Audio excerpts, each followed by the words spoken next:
Bonjour à tous, je m'appelle Mark Peters et je suis pasteur de North Shore Alliance Church à Vancouver depuis 10 ans.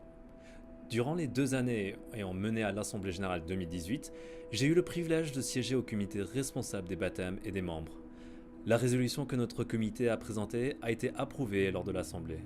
Cette vidéo vise à clarifier la signification de la résolution et à proposer un processus visant à sa concrétisation.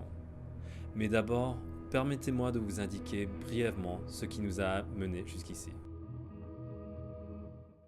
En vue de l'Assemblée 2016, on a créé un comité consultatif sur les baptêmes et les membres pour examiner la question suivante. Pourquoi l'ACM exige-t-elle que l'on se fasse baptiser pour devenir membre de l'une de ces églises locales? Cet examen a amené le comité, avec le conseil, à conclure qu'il n'existait aucune raison théologique explicite et convaincante justifiant la pratique actuelle de l'ACM qui exige qu'un croyant se fasse baptiser pour devenir membre de l'une de ces églises locales. Ces conclusions ont été présentées à l'Assemblée 2016. Au terme de cette assemblée, notre président a créé un comité de responsables des baptêmes et des membres pour produire ce qui suit. A. Une définition claire du baptême du croyant. B. Une explication claire de la raison pour laquelle l'ACM exige qu'un croyant se fasse baptiser pour devenir membre de l'Église. C. Une définition claire de membre de l'Église locale. Et D. Les exigences proposées pour en devenir un membre officiel. Nous avons présenté les conclusions de notre comité au Conseil qui a recommandé que nos propositions d'exigence en la matière soient approuvées par l'Assemblée 2018, ce qu'elle a fait.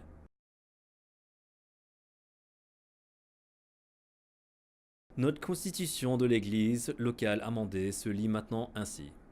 Les qualifications pour être membre incluent un témoignage crédible de sa foi au Seigneur Jésus-Christ devant les membres du Conseil, le baptême du croyant, l'adhésion aux principes énoncés dans le préambule, à la raison d'être et à la confession de foi de l'Église, la soumission aux procédures disciplinaires de l'Alliance chrétienne et missionnaire au Canada, et toute autre qualification peut être précisée dans les règlements intérieurs. Bien que l'affirmation ci-dessus soit normative, le Conseil des Anciens peut discerner au cas par cas s'il est justifié d'inclure parmi les membres de l'Église des personnes ayant été baptisées bébés et qui présentent maintenant un témoignage crédible de leur foi au Seigneur Jésus-Christ devant les membres du Conseil, l'adhésion aux principes énoncés dans le préambule, à la raison d'être et à la confession de foi de l'Église, la soumission aux procédures disciplinaires de l'Alliance chrétienne et missionnaire au Canada, et toute autre qualification peut être précisée dans les règlements intérieurs. Il est écrit ceci à l'article 5 de notre constitution de l'Église locale. Le baptême du croyant et la Sainte Seine sont les deux ordonnances de l'Église telles que prescrites par le Seigneur Jésus-Christ. Le baptême est un acte d'obéissance qui s'adresse à chaque croyant. Bien que l'on reconnaisse d'autres manières de baptiser les croyants, le baptême par immersion est enseigné et pratiqué en tant que modèle biblique. Même si nous reconnaissons que la manière et le moment du baptême font l'objet de débats théologiques depuis des siècles, nous avons la conviction que le baptême du croyant par immersion est le plus conforme aux préceptes bibliques.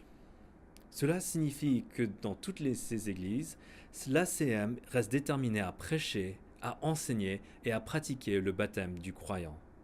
Autrement dit, les églises de l'ACM ne pratiqueront ni ne promulgueront le baptême des bébés. Cela dit, l'amendement apporté à la Constitution permet maintenant d'accueillir comme membre quelqu'un s'étant fait baptiser bébé.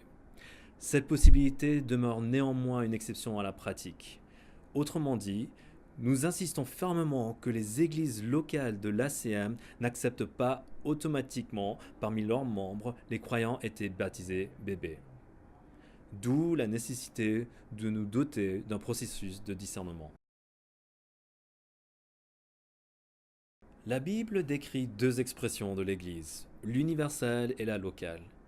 L'Église universelle ne se compose que de ceux qui sont en Christ. Jésus-Christ, le seul à pouvoir départager les croyants des non-croyants, accorde lui-même l'entrée dans l'Église universelle. La Bible parle aussi de l'Église locale. Dans le livre des Actes, Jésus ajoutait à l'Église les gens qui accueillaient la bonne nouvelle. Autrement dit, ils en sont devenus les membres et ont été traités en conséquence. Même si par la suite diverses églises locales ont vu le jour, Il n'y a d'autres qualifications à posséder pour en devenir membre que celle d'appartenir à l'Église universelle.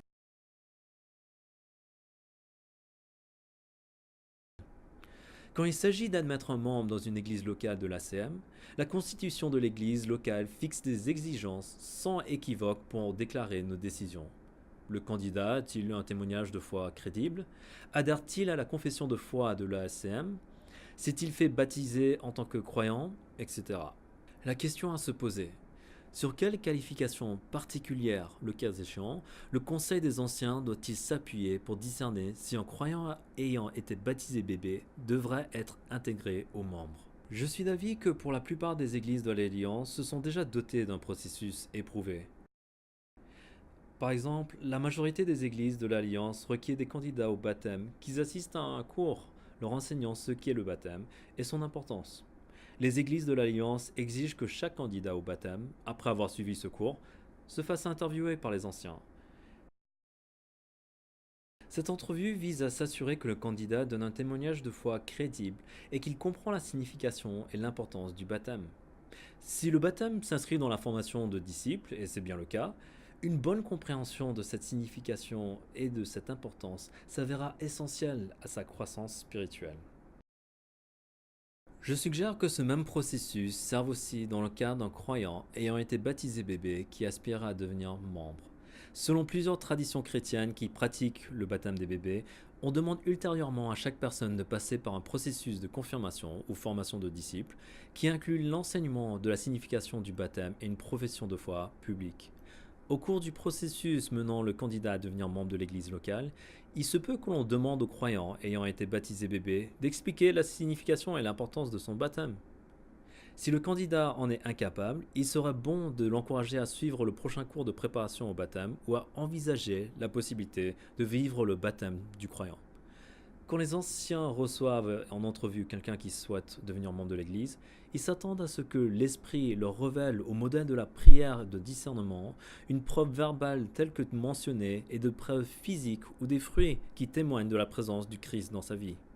Les anciens recherchent une certaine harmonie entre ce qu'ils professent et la vie qu'ils mènent.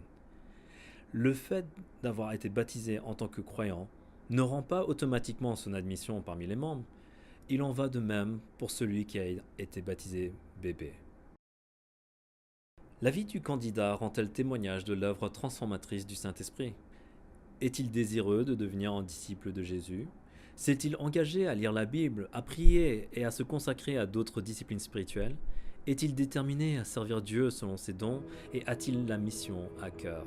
Ces questions peuvent contribuer à établir si l'individu est apte à devenir membre, qu'il ait été baptisé, bébé ou en tant que croyant.